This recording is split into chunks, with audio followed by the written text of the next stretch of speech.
দেখেন, প্রকৃতপক্ষে আমি যুদ্ধের বিপরীতে অলওয়েজ।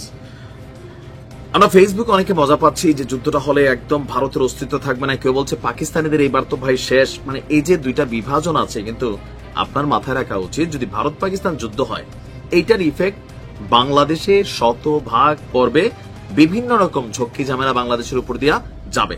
সো আমি যুদ্ধটার বিপরীতে, কিন্তু যুদ্ধ যদি লাইগাই যায় তাহলে ভারতের কপালে শনি আসবে।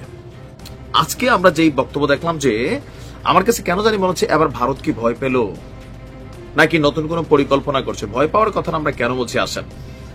গেল 5 থেকে 6 দিনে জম্মু কাশ্মীরের বিভিন্ন সীমান্তে এমনকি শূন্য রেখা বরাবর ভারত পাকিস্তানের সেনাদের মধ্যে কয়েক দফা গোলাগুলি হয়েছে।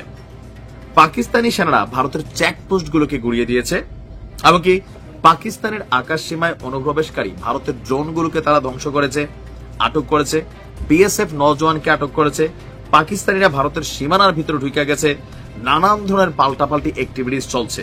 এর মাঝখানে আমরা যখন শুনলাম গেল 24 ঘন্টা আগে, অলরেডি আমার নিউজটা যখন চলছে তখন 36 ঘন্টা শেষ, আর 36 ঘন্টা আলটিমেটাম বাকি, যে মার্কিন গণমাধ্যম নিউ ইয়র্ক টাইমস, তারপর ডয়চে ভেলে, ভারতের গোয়েন্দা সংস্থা, পাকিস্তানের গোয়েন্দা সংস্থাগুলো সবাই একটা বক্তব্য যে ভারত 24 থেকে 36 ঘন্টার মধ্যে আপনার বা 72 ঘন্টার মধ্যে পাকিস্তানে হামলা করবে।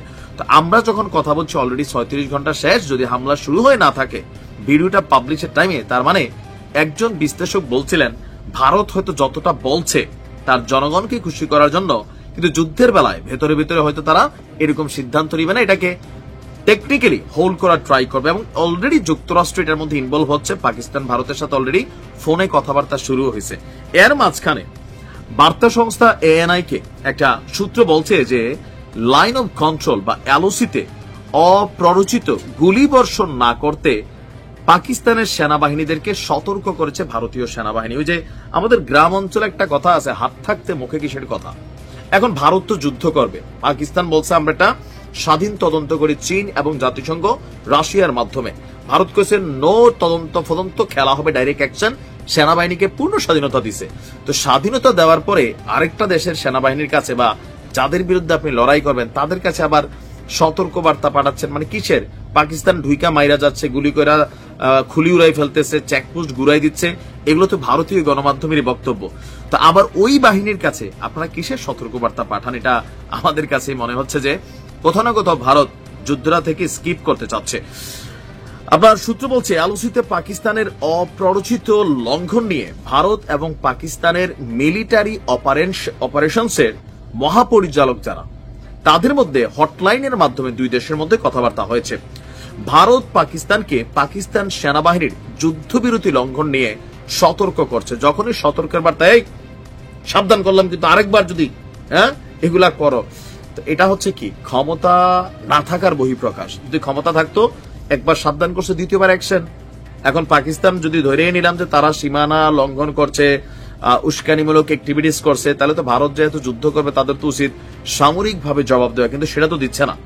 ভারতের বক্তব্য কাশ্মীরের সীমান্তবর্তী লাইন অফ কন্ট্রোলে গত 6 দিন পাকিস্তান সেনাবাহিনী একের পর এক যে আন্তর্জাতিক রীতিনীতি বা চুক্তিগুলো আছে সেগুলোকে তারা লঙ্ঘন করছে।